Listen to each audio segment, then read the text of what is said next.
and we know we'll get there. We'll run, we have, we'll defend our land.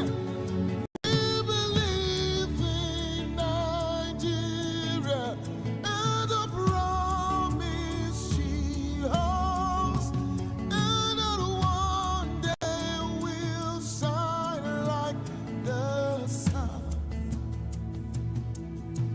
We're a great nation.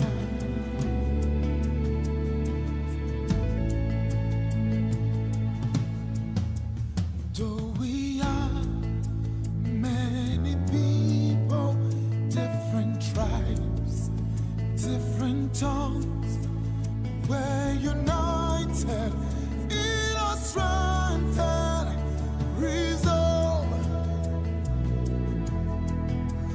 to uphold the honor of our land and for generations to come. And for generations to come.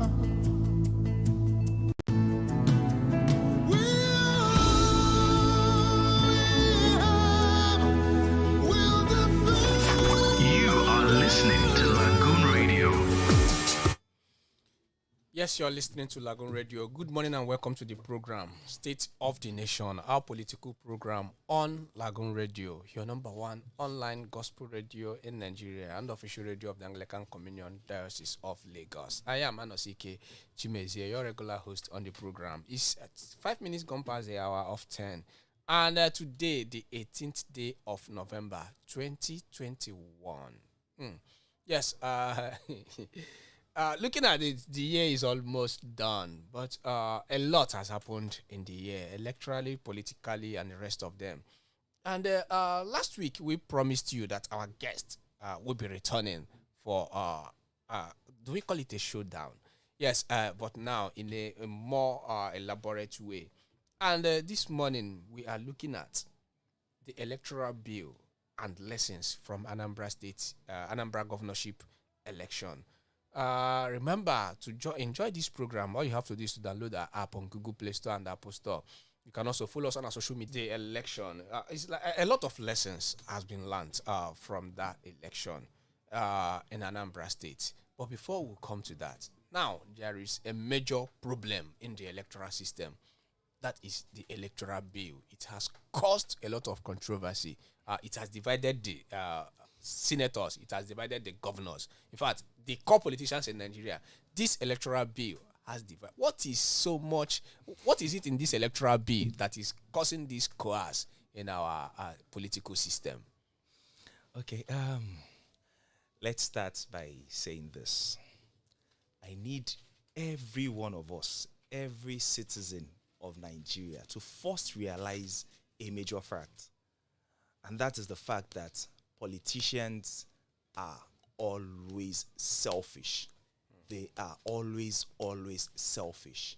They would always, tend to accept what they deem, would be favorable to them, and would do all they can to subvert what they feel would not be favorable to them. Now, recall some time ago when this bill was being discussed in the House, both in the lower house and, of course, in the Senate, INEC had proposed that they wanted electronic transmission of results. Now, and recall that INEC is supposed to be Independent National Electoral Commission. Okay? Now, the Senate said, no, how can you transmit results electronically when there is no coverage across, when the network coverage across the country is not 100%. And recall a certain Senator Ali Ndume actually came and said, in his village, there is no coverage. Now tell me, is there any village in Nigeria where there is no GSM network? It's not until we do the 3G thing. The 2G GSM USSD code. It is all over Nigeria. I doubt if there's any cranny, if there's any nook in Nigeria where we do not have that covered. So they actually, subverted the powers of INEC to NCC. They brought, some persons in from NCC to come and, tell them if it was possible for INEC to actually transmit results electronically. Now recall that prior to that invitation, weeks before then, NCC had come to tell us Nigerians that Nigeria was about 90% covered. That the network was, in over Nigeria was everywhere, almost everywhere. Only for them to now come and say, no, it will be difficult for INEC to transmit results electronically. I know that caused a bit of uproar from the civil society. People began to lend their voices and all of that. And I guess the senators, the legislators finally saw that there was nothing they could do, to actually, step that down. They had to now say, okay, yes, INEC could transmit results in a manner, that they deem fit, provided that, they have the facility to do that. There's always a caveat, there's always a proviso to, those laws. So if eventually INEC fails to transmit results, electronically, come 2023, that caveat covers that, okay, that means in that particular region, they could not do it because, they didn't have the resources to do it at that time. Okay, so that's one issue. Now, the other issue that I will also want us to look at is the issue of direct primaries, which is also embedded in this this bill that is yet to become an act. And that is the major thing. That is the main crux of the matter that has actually divided the entire legislators and, of course, the governors. It has pitched them against themselves. Now, why has this become a problem? Prior to this time, our electoral system, especially when it comes to party politics, the governors of the states are always assumed to have the soul of the party in a particular state because they have the war chests, at their disposal. They can open it at will and disburse funds, as much as they want. So the governors are always, regarded as the leaders of parties in states. Now, with the introduction of direct primaries, the governors might not be able to solely control the states because, what's the mode of conducting primaries? Majorly, it is usually a delegated primaries that are conducted, whereby they will have delegates elected from, wards and all of that. And then so you just have a few number of people that can easily be given, dollars and all of that. I'm sure you're aware that several congresses, dollars are shared, to delegates to be able to vote for a particular candidate. And that has been the tradition, that has been the culture of the governors. They have the delegates at their disposal so they can easily give them funds and say, okay, this is where to go.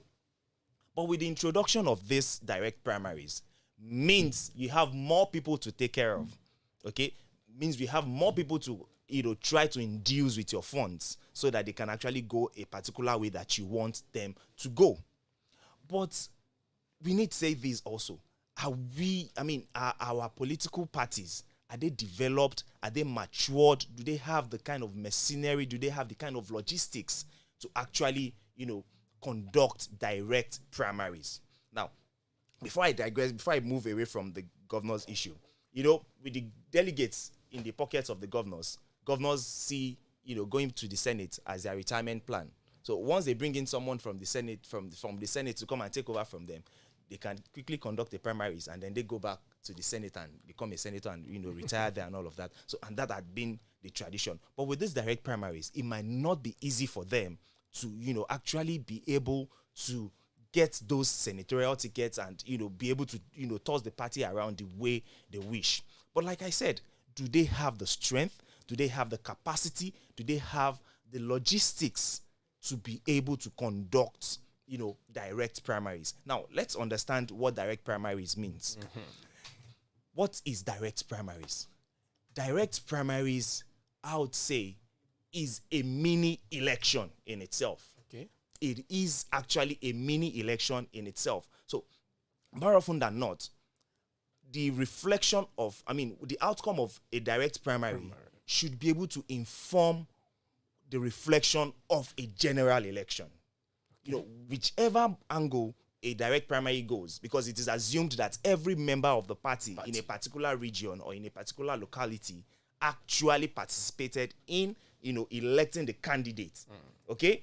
So it is supposed to be a reflection of what with the direct primary, you can actually project what the actual election would be. Okay? But in Nigeria, in Lagos State especially, I mean, it has been the direct opposite. Recall in 2018, when we had primaries, to elect governorship candidates for the APC. They adopted direct primaries. Our incumbent governor, our dear Governor Babajide Sanwo-Olu, of course, our own son of the soil, an Anglican, got a whopping 1-point-something million votes, from direct primaries. At the end of the 2019 general elections, the total number of votes that were cast, both for him and his opponent in the PDP, was just barely 1 million. So where did they get all that figures from?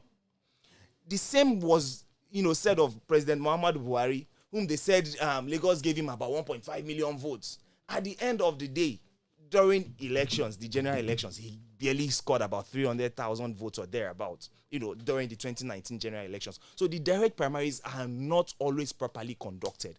What we usually have is a sham, is something that they just cook up and they just, branded figures and then send it to the public and say, yes, this is the result of the direct primaries. A friend of mine who is a member of the APC, of course, he was in the camp of, the ousted Governor Ambode, narrated the story of, one of the direct primaries. And he said, we had people line up, on the queue behind the picture of, the poster of the Governor Ambode, and of course, the picture of Governor Babajide Sanwo-Olu. And then, for the first time in his life, he saw adults who could not actually count, the figures, who could not count figures, or they were counting like toddlers. Like my small little boy of about 3 years would count 1, 2, 8, 9, 10, 15. And that was the way they were counting. They would count 1, 2, 3, and then they jumped to 20 something. They come from 20 something, they jumped to 40 something, like that. And that was how they were able to arrive at that humongous figure, that was accrued to the sitting governor. And that had been the case. Linking it to Anambra elections as well, direct primaries was conducted. Andy Uba had about 700,000 votes or thereabouts, in the primaries, for their direct primaries. At the end of the day, how many votes did Andy Uba score?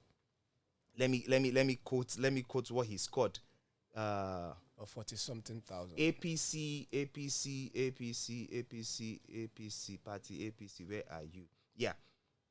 Party APC, total number of votes recorded for APC was just about 40-something thousand. Very abysmal. Can you look at the difference from hundreds of thousands to just, we are talking about tens of thousands. So that is a challenge. That is a serious challenge. Would the direct primaries be conducted as it ought to be? So the fear of the governors, like I said, is the fact that if the direct primaries are done as they ought to be done, they may not have the body, heart, and soul of the party as they used to have in their pockets, again. Because the power will now be shifted to members of the party. That is, if the party is actually popular in that particular area, the powers will be shifted to the people. Okay, so the governors may not be able to have control again. But recall again, if we have powerful members of a particular party, like we had during the Ambode period too, we had the Jagaban of Lagos queue behind Ambode. He was, of course, he's a member of the party and he's expected to, exercise his own franchise too. Is his right to also vote. So if the Jagaban queues behind a particular candidate, and all of you who are members of the party, who sees this man as your God and you're all in all, who has the guts? I dare if anybody would have the guts to queue behind, a different candidate, So that was one of the things that we had play out there, as well. But of course, we are having a few, young, bright minds within the APC now who are coming up to challenge the status quo, who are saying we don't want Baba Sokpe again, we want our own people, but that is, for them. So if these direct primaries are actually done the way it ought to be, of course, it's supposed to be something really good, but the logistics, do they have it? General elections as well-funded, in quotes, as INEC are, we still have logistics issues when it comes to general elections, when it comes to elections. But parties who rely on governors and their leaders, past elected officials, to actually fund them, they don't have that. I don't think they have that enough resources to be able to conduct the direct primaries. And then on a personal note, me personally, I really do not think the National Assembly that we should be legislating how a party should conduct its affairs. I was about coming to that, and when I listened to the governor of Kogi State, Alhaji Yahaya Bello, he mentioned something. He said that those that are afraid of direct primaries are not popular. That some governors that are not that are afraid of direct primaries, they are not popular. And now I listened to another PDP candidate. He's the spokesman of PDP, Kola Olumakaiye. He said, like you mentioned, he said that APC legislators, they are trying to hijack the National Assembly. That it is not right for the National Assembly to regulate how a party wants to conduct their primaries. Exactly. We are in a democracy. So what do you think about that? I was leading into that. Now, sincerely, a personal opinion, we are in a democracy. We have rights to association, and the associations that we are, associated to also have rights to operate within the ambits of the law of a particular federating state or nation where they exist. Now, Lagos Lagoon Radio, as constituted, we have guidelines as guided by NCC and all of that. But the NCC will not come and tell you what you want to pay your staff. Would not tell you. There are certain areas that the NCC would not go to. Now, these are political parties, independent in their own sense. In all ramifications, they are supposed to be independent. So why would the government tell a party how, the party affairs should be run? If a party so decides to have a consensus candidate, what is the problem of the government or the legislators about that? We have several mushroom parties.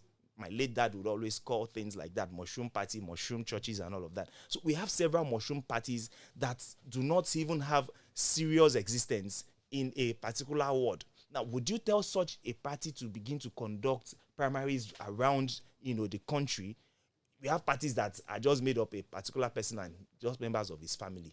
So I don't think at all, in any sense, that the legislators should be determining or should be dictating how a particular party should run its affairs, how a particular party should run, should determine their candidates. Doing that means you're actually subverting the constitution of those parties, because those parties also have constitutions, they have regulations that govern their operations. Okay, for instance, in the APC, in their constitution, they have 3 forms of primaries. You either do the direct, you either do the delegated primaries, or you arrive at a candidate, via consensus. Okay, the PDP has the same, so different parties have their different modes of operation. So I do not think, in fact, I disagree with it. It's a personal opinion, but of course I had to just give, the objective analysis first. But personally, I do not think it is right for the National Assembly to be legislating. There are several other things to legislate on. There are so many things. There are so many things that are bedeviling our country that they can actually busy themselves with. Passing laws and making bills on, than dabbling into party affairs, telling party members how to choose their candidate. Totally wrong for me. It is a no for me. And of course, I'm sure you're aware, it is in the public domain that the governors are already lobbying Attorney General of the I Federation. that's my next question. Okay, so let me wait and for looking that. at that, there are reports that governors are lobbying the Attorney General to persuade the president not to sign that electoral bill. And looking at that electoral bill, it has been years. In fact, we thought that before the 2019 general election, it would have been signed. But the senators and the rest of them, is it right for a country that wants to move forward democratically? No, it is not. It is not. Why did we elect the senators and the representatives, the House of Rep members in the first instance? It is because all of us cannot be there in Abuja and begin to make laws. In fact, if that happens, then there will be chaos. Okay, we'll become a banana republic. We elected them to act on our behalf, and they have been foot dragging on this particular bill for so long. It took the boldness of the President Goodluck Jonathan to even accept the first one upon which we are, operating, currently. Wow. That brought about the introduction of the VAS, that's the card reader, the electronic verification and all of that. And we saw the gains of that. We saw how good. And in fact, this particular government, they are the most beneficial of the whole thing. Because the 2015 elections, it was, even though there were claims that it was widely rigged, but they are major beneficiary of that particular electoral act. Okay? Now, after that, moving forward after that, there had been proposals for it to be amended such that a country does not remain stagnant. We have to keep moving. Okay? So 2015, fast forward to 2021, technology has improved. Things have improved. So why can we not employ technology to be able to solve our problems and make our lives better? So INEC, I must dog my heart for, the person who brought, who had that wisdom of appointing professors, making the INEC, populating the INEC with academics, because that is where most of these policies, should emanate from. If our education system, that's another story for another day. If I delve into that, we may not, So let me stay focused on the thing. So it is important for us to move forward as a people, as a person. I mean, as a nation, and that is why INEC has, pushed that bill to the National Assembly. They have tinkered. The only reason why they've delayed on it is because majority of those things as provided for in the act, in the bill, because it's not yet an act, in the bill, are not favorable to them. Remember my opening statement. Let us note one fact for sure. Politicians are always selfish. So they must have gone through the bill and saw that majority of the things in this particular bill is not favorable to us. It will not be easy for them to rig if they actually adopt all the things that are provided in that particular bill. Okay, and that is the reason why they had actually foot dragged on it. But because we are a country, social media has helped us. We are now becoming more alive. People are now becoming more alive to their social responsibilities, their responsibilities as citizens of a particular country, and a lot of voices have been lent to this particular discourse, and that is why they could, they had no choice, but to just, let's pass it. We do not know the inner things that they might have removed, or except we have a full copy of the bill and we are able to go through it. But like you said, is it right for governors to lobby? No, it is not right. Of course, in politics, lobbying is a thing. It's part of it. It's part of politics. It's part of politics. But when you lobby for the right thing. Do not lobby for something that will self-perpetuate you, because that is exactly what most of the governors want to do. They want to be. They're always looking for ways to be in self-perpetuity. They want to be there for life. They want to be relevant politically for life. So right now they are beginning to lobby the president, the Attorney General, to prevail on the president not to sign the bill. But I doubt if that can actually fly. If I'm sure with time, I'm sure Nigerians are just marking time and watching them. With time, when they see that this bill, nothing has been done on it, they begin to shout, President Buhari, why have you not signed the bill? If you are not signing it, send it back. Tell them to go and amend or remove whatever you want to be removed, but it must be signed. Especially as it regards, the conduct of the elections with the technological aspect that has been introduced. Especially, that is important. Even if they would remove the direct primaries thing, expressed my own personal opinion. But of course, if it flies, of course, so be it. But if they would remove that, that is their palaver. But those technological innovations that has been introduced into our, voting process, into our electionary process, should not be tampered with. I beg them with the name of God. I mean, that should be left, because it would only give more credence. It would give credence, it would give credibility to our elections, even before the international community. So I think that is the way to go. Okay. Before we go on this break, quickly, looking at some time ago, the president signed Not Too Young to Run the bill. Yes. And now we are battling with the Electoral Act. Don't you think that this Electoral Act and the rest of them might affect that bill, the participation of youths in the election? Well, we do not know what they have embedded in the bill, Okay. that could affect the Not Young to Run, act. That is already an act. It's already an act, It's an act already. So it's law. It is already a law. So I do not think INEC would insert anything that would jeopardize, that particular act that had been signed into law. Okay. What can actually jeopardize that, act is what is already playing out. It's what is already playing out. Like I said, the governors, the politicians, they are always wanting to be in perpetuity. They want to exist in perpetuity. They want to exist perpetually. They want to be there. So if somebody like Ahmed Bola Tinubu, with all due respect to him, if he has a daughter who is the Aloja General of, the country, that lady cannot be younger than about 40. Okay, let's even say she's 40. Her father, that man, even for the sake of his health, I think he should just take a back seat, relax, be the Jagaban that you have been, not wanting to run for elections again. When we have younger people and brighter minds, we have Peter Obi, we have Mogalu, we have, Professor Ohamboa, okay, he's, a bit old too, but we have quite, a handful of young and bright minds who can actually come into the fray.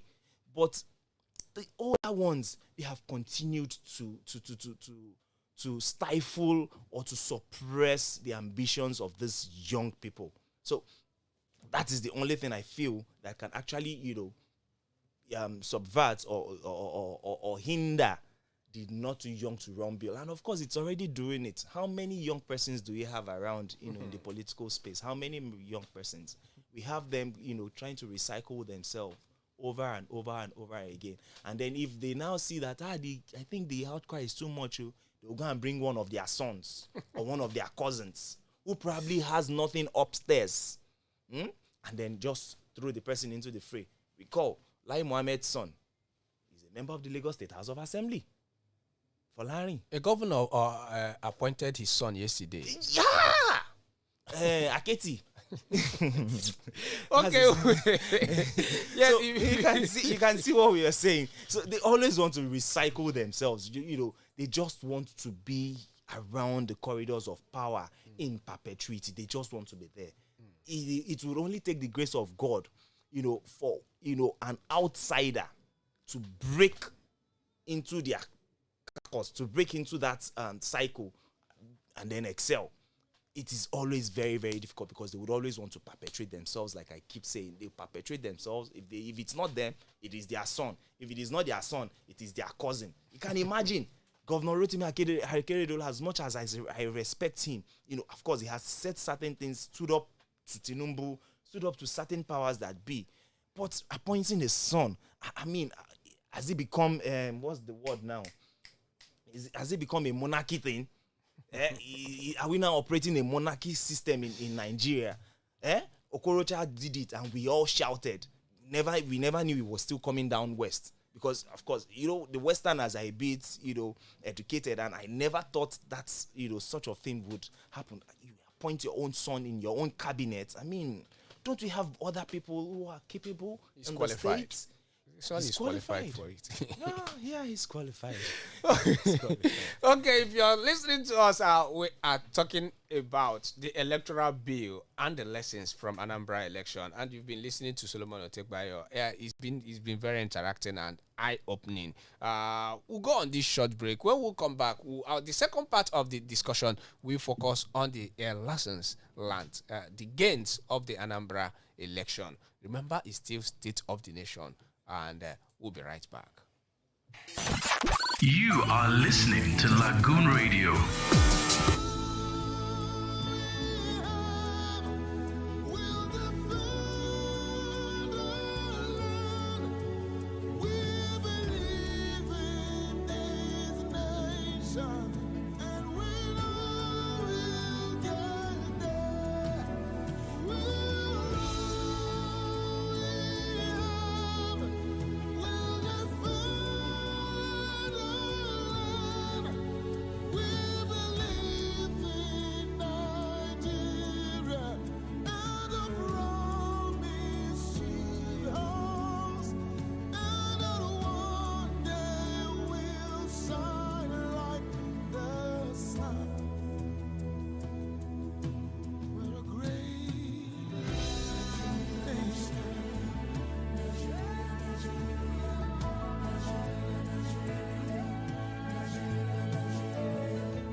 You are listening to Lagoon Radio. Yes, I believe in this nation. I don't know if you believe too. That's the lyrics of that song from Timi Dakolo, Great Nation. I believe in this nation. I strongly believe. And a lot of youths are beginning to believe also after the report of the NSAS panel in Lagos State. Yes, a lot of people are beginning to believe also in this nation. But that will be a discussion for another day. Yes, our main focus is on the electoral bill and the lessons from Anambra election. And yes, Adedipo Solomon at Tekbayo is here. We've been talking. Remember, you can download our app to enjoy our programs. Yes, download our app on Google Play Store and Apple Store. Follow us on our social media platforms on Facebook, Lagoon Radio Nigeria, and of course, we are live. And on Instagram, Lagoonradio.Ng. Yes, having said said enough about the electoral bill. Now, yes, the election in Anambra has been won and lost. And ABGA, we are declared. We had a bit of it over the past week, but let's look at it directly. The Ekiti and the Osun election will be there for next year, and the PDP candidates they congratulate. The only candidate that have insisted is the APC candidate. Talking about Ndioba, Senator Ndioba, and also there has been a case also raised against Soludo. In affidavit that he swore. Yes, I don't know. Okay, first of all, when will we have INEC, like we said, the independent electoral body? When would they be independent? So that election will start and end from them, not in the gods. Thank you, Mr. Chimezie. INEC is actually independent. It's Okay. just that the powers that be have refused to allow them to be independent. INEC have conducted elections, several elections that have, started and ended at the polling units, and declarations were made, and heads were not, heads did not roll. Now let's talk about the Anambra elections Okay. and the lessons from it. Now, the very first thing I want us to note in this is that there was actually a grand plan by the powers that be. There was a grand plan to actually subvert the will of the people. So the first lesson to learn from the outcome of the Anambra elections is that if God tarries, if our God remains up there and remains the creator and the sole controller of the whole universe, you would only try, but you may or will not be able to subvert the will of the people. And that is exactly what happened in Anambra. There was a grand plan, like I said, to actually subvert the will of the people. But the people came out strong. Even the IPOB, the agitators, threw their hats in the ring too and said, people, go out and vote. They encourage people to go and vote so that this grand plan can be scuttled. Okay? Now, like you rightly said, every other persons, including candidates of the APC who were, who lost out in the primaries, including their candidates, about 12 or 11 of them, have actually congratulated Professor Chukwuma Charles Soludo on his victory.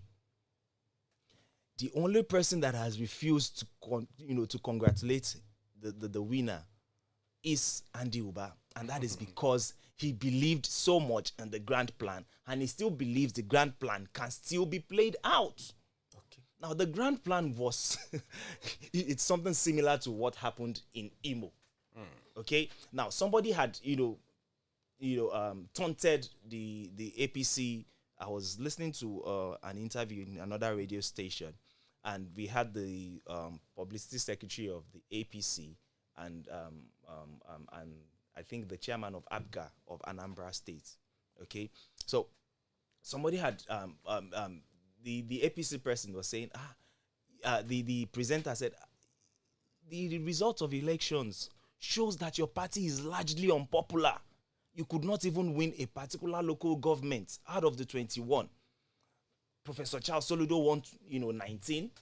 The Senator Ifeanyi Uba of YPP won 1, and PDP won 1 of one local government. But your party could not even win a single local government. Guess what the response of that person was? He said, it is not about the number of local governments that you actually won. It is about the total value, the total number of votes. The total number of votes. Does that suggest anything? What that suggests to me is that they still wanted to stick with their grand plan. Remember, there was an Ihiala supplementary election. Yes. Similar to what happened in Osun State. Recall what happened in Osun State. After the PDP had, was almost coasting home to victory, suddenly there was, abracadabra, and they had to, do a rerun in, I can't remember the name of the in one of the local governments, and that was where the job was finished. Same thing in Ihiala. Ihiala had, quite a large, voting population, such that if their grand plan had worked out, irrespective of the number of local governments won by Soludo or won by any other candidates, the APC could still have been returned winner of that particular election. But like I said, the will of the people was not subverted. The people were determined. They were resolute. Okay? They were bold. They stood, their grounds and ensured that their candidates still won that particular Ihiala election, supplementary election, and he won it, convincingly. He won it convincingly. What APC, what Andy Uba had, combined with what PDP had, is still not up to what Professor Charles Soludo had. I mean, so what is the fools? What does APC really want? They just want to ensure that they turn the country to, a one-party state, in their own mind. The grand plan, the emo thing might still play out. So let's still all be on the lookout. Like you rightly mentioned, they've begun to, bring in all sort of, they begin to throw all sort of clogs in the wheel of progress of Professor Charles Soludo, bringing affidavits or here and there, so that the elections will eventually end in court. Andy Uba has vehemently, reiterated that he was going to challenge the results. Does that not suggest something that he actually has? There's something before you. The elections were glaring, but if a particular candidate can be that bold and he still continues to insist that he was going to challenge the results, despite the glaring defeat that he recorded, that suggests that there's something cooking somewhere. They probably want these elections to be decided by the law courts again, just as they did in Imo State, where a candidate that came third suddenly fourth suddenly became first. It only happens in my country, Nigeria. And when you think about things like, it gives you a headache. You're like, is this for real? Is this really happening? So that's their grand plan. Of course, in politics, there's always plan A, plan B, plan Q, up to plan Z. If there are other alphabets after Z, you would still have plan like that. So all of their plans leading to the elections had failed woefully. Recall that we had about 34,000 police personnel deployed to go and monitor that election. Now, Andy Uba is complaining that INEC rigged in collaboration with the security personnel that were deployed. Now, who should be crying foul? Is it the APC that has the soul and might of INEC and the security personnel? But something happened on the day of election. A woman was caught on camera and it went viral on the social media. The woman who rejected the money? Rejected 5,000 naira. That is to tell you the level of rejection that the people in the East, and in fact the whole Nigerian population should have for this current for this current party in the center, this APC. I was glad in my heart that in Nigeria, somebody can reject. Do you know what 5,000 naira will do to that woman? It will cook a pot of soup for that weekend. Then go largesse that weekend. Then go chop chicken. They will be fine. 5,000 naira is not. Fine, inflation has gone up, but at least in the East, 5,000 naira will give them a good meal. But she rejected it. That is to tell you the level of rejection, that's the level of resentment that people have for the APC, despite all their funds. Andy Uba is crying foul now. He's now asking all of them that he had given money to come and return his money. They bought 7 members of the House of Assembly in Imo State. Got Senator Odua to join them. All with funds. They got the deputy governor. What a shameless thing. That deputy governor should cover his face in shame. Okay, now that you have joined the APC that you joined, your power could not even help them to win. He lost his local government. He lost his own. He should cover himself in shame. That is. You remember what I said? Politicians are always selfish. You can imagine the volume of money that would have gone into his pocket to come. Because, no right-thinking person, no right-thinking deputy governor would vacate his seat and join an opposition at the eve of an election. If serious monies had not exchanged hand, if serious promises had not been given to him, I'm sure he must have been promised ministerial appointments or something. They would have promised him so many juicy things for him to have been able to, leave your governor that you have been with for over 6 years. Just to the eve of the election, you are leaving him and you are joining an opposition party. And it's not even a party that is popular in your own region. If you had joined the PDP, maybe we would have understood, okay, the PDP is still, quite popular in the East.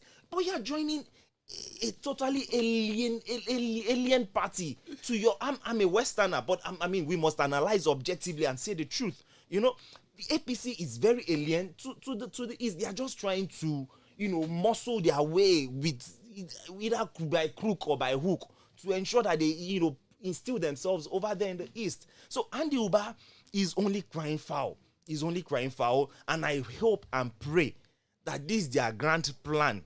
Maybe it's the plan B or plan no, not plan B now, because I'm sure security has failed them. INEC has failed them. The people. So the people has failed them. So maybe they're on plan D now. I just pray that this plan D would not suffice. I mean, they would not get through it, because I'm sure he wants to go to the court. And with all those affidavits that are being branded all over, they will just He even said that they have facts. That particular APC person that I said I listened to on the radio is already corroborating, almost dancing towards what Andy Uba is saying. He said yes, the party has its own situation room, and the situation room, they're analyzing. The party's situation room had analyzed and congratulated. You remember Buhari congratulated him. Yeah, I was coming to that. The president congratulated and told Soludo that he's looking forward to work with him and for the betterment of Southeast and Nigeria in general. Now, the party leader in Anambra State, Dr. Chris Ngige, also congratulated him. Of course, because Andy Uba is now, not in his okay, camp. I listened to part of that interview, and he was asked, the leaders of the party have congratulated. Have you? He has not. And he stylishly dodged the question. Now, because why has he not? Because he's relying on his own ulterior motive. Ulterior motive. Yeah, he's relying on information or data supposedly gathered from his own situation room. Okay. Which, says something contrary to what INEC situation room says, to what PDP situation room says, to what even his own party situation room says. He claims that he won the election, that he was widely rigged. How? Where? The only problem I saw with that election that day was because we were trying out something pretty new, something very, very vintage. I mean, it's vintage. It's really new, and of course, as it is always the case when you are trying out a new idea, there will be a little hiccup here and there. That was the only challenge I saw that day. The issue of network and all of that. Maybe some of the machines were not, properly configured. And remember, I did suggest last time that when we have new innovations like this coming up, in a particular election, INEC should endeavor to try it out severally and perfect it, because it is only in trying it out that you can actually discover the mistakes, that you can actually discover the loopholes, that you can actually discover the shortcomings, and then quickly plug those holes, such that by the time you need it in the larger scale, in the real field, those issues will be, very, very minimal. It will be very, very minimal. I had worked with INEC. I had always been a ad hoc staff of INEC, since 1998. If I must tell you, I don't know if I should say this or public, but of course it's my opinion. Nobody can catch me for it. I registered the late Funshaw Williams. I was just an SS2 boy then, in 1998, in Princess Primary School in Abule Oja there. That's his polling unit. He's an Abule Oja. He's an Ebute Meta boy. Then it is not that they use youth corpers. They used to use teachers and all of that. My late mom was a retired headmistress, so they were the ones that were always deployed to. So when long vacation, then the smart, brilliant boy that I am, my mom, come and do holiday job now, come and do INEC registration. So luckily that day, Funshaw Williams came to that and registered. So he was shocked. This small boy, are you the one that registered? He was really impressed. He gave me 20 naira. I got on 5 notes then. You know what 20 naira was? The paper, not this polymer that we are talking about. So he was really impressed. So I was glad, I was elated that yes, this is the next governor of Lagos State. He shook hands with me. The phones were not then. I'm sure if the phones were there, I would have a picture of myself and him now. A frame in my house. So I was really glad. See me, governor. I'm sure by the time this guy becomes governor, he will remember that small boy. And you can see me, I'm a very small man. You can imagine how I would have been there. Very short boy. So the guy was really impressed. Only for us to see that they did abracadabra and one Jagaban came. That is my personal grouse. that I have with Bola Tinubu, sincerely, because he denied me. He denied me the opportunity of of recognition. From Anthony Funshaw Williams, who you would have recognized me now if he became governor. I go finish secondary school. The man will give me scholarship to go to university, and But Tinubu scuttled that. That is the only grounds I have. But that's on a lighter mood, Okay, moving forward, we are barely out of time. In 5 minutes' time, we'll be rounding off this. Now, 2022, the focus shifts to Ekiti and Osun State. Yeah. Now, the last time in Ekiti and Osun, it was never easy. Yeah, it wasn't. It was never easy. Wasn't. Even the Osun election, let's not go into the details. That's my state. Yeah. Okay. Now, the Anambra is like the INEC have set a pace in Anambra election. Exactly. And listening to one of the top staff, Mr. Festus Okoye, is voter education already. Yeah. He's a voter. He's the man in charge of voter education. And all of that. Festus Okoye. He said that INEC is going to, that they have laid the foundation of peaceful election and credible election in Nigeria with Anambra State. Exactly. That they are looking forward for more gains on this. Now, with that statement, do you see the Ekiti and Osun State election to set another precedence for 2023 election? Exactly. That is what is expected. Okay. Now, if we take a bit of journey down memory lane, the Edo elections came. Edo Nobi Lagos came, and the elections were peaceful, were credible. It was seen to be credible and fair amongst all, right?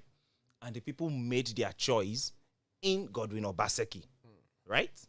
I don't know what level they are now. I don't know if Iyamo is still contesting the elections in the tribunal. I'm not sure. I'm not sure, because that was really, really glaring. I don't think he should, waste his money and all of that. So that was done.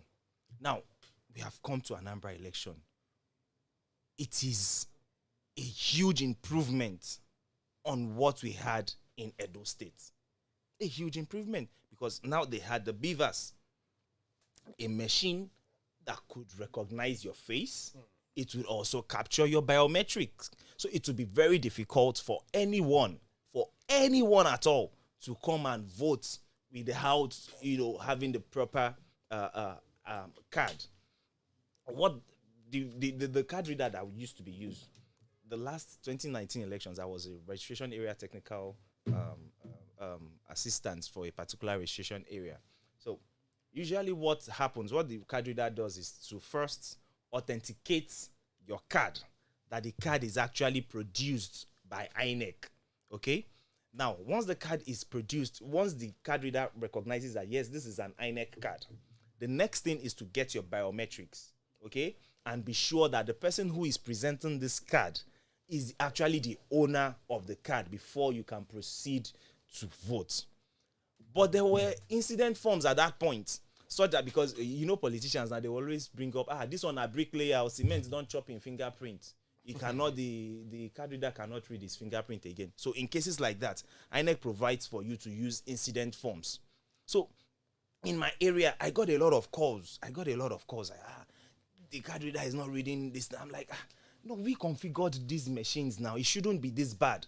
I went on field. By the time I got to the field, I discovered that majority of the cards that were being presented were presented by members, by people who do not actually own these cards.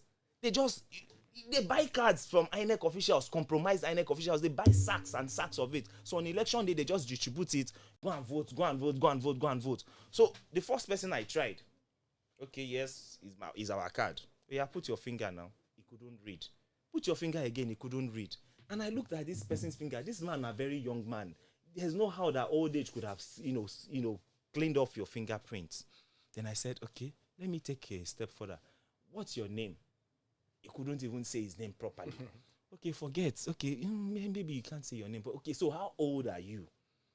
How old are you? What's your date of birth? The man does not remember his date of birth.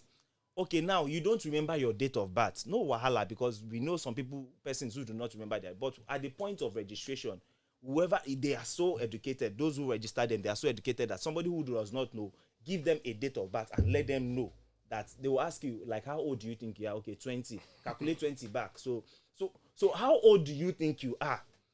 He couldn't still say. And then you are looking at a voter's card that has a picture of about 50-something-year-old person represented by a young man of about 25. You know? So I told them, so you guys are, the presiding officers, they had also been called. I told them, you guys, police will arrest you. Me, I don't have a hand in all of this. How can you? So that means you have been filling incident forms and you have been allowing these persons to vote. Even if you cannot see their faces, can't you use your common sense and ask certain questions? So that is what INEC has tried to remove now. No more incident form. Because the beavers would recognize your thumbprint. If it fails to recognize your thumbprint, at least it would recognize your face. Because we have all of that in the database. Okay, so leading to the Osun and Ekiti elections, I expect an improvement on what we have had in Anambra. And of course, the political parties are already gearing up. The PDP had their screening for their candidates about 2 weeks ago or thereabout. So political parties are already gearing up. But I trust and I believe that INEC is also, they will go a notch, higher in this, those two elections, those two off-season elections. So because whatever happens in Osun and Ekiti, it's going to be very, very largely determinant of what we would have in 2023. Yes, it is going to have a serious effect in whatever it is that will happen in 2022. So I expect INEC to step up their game, take it a notch higher. They have done very well. In fact, we should applaud them. They have done greatly well in the Edo elections. They have improved upon it in the Anambra elections, and we expect that they would even improve more, going forward in the Ekiti elections and of course the Osun State elections. So okay, that's the much we can take on today's program, State of the Nation. Yes, our political program on Lagoon Radio. And thank you, Solomon Otebayo, for coming on the program. Thank you very much. It's always a pleasure. Okay, next week again, another bumper topic, 10 a.m. on Thursday. From me, Anosi Kechimezie, and from the producer, Olumakaiye Jadi. Do have a lovely day and enjoy the rest of our programs. You are listening to Lagoon Radio.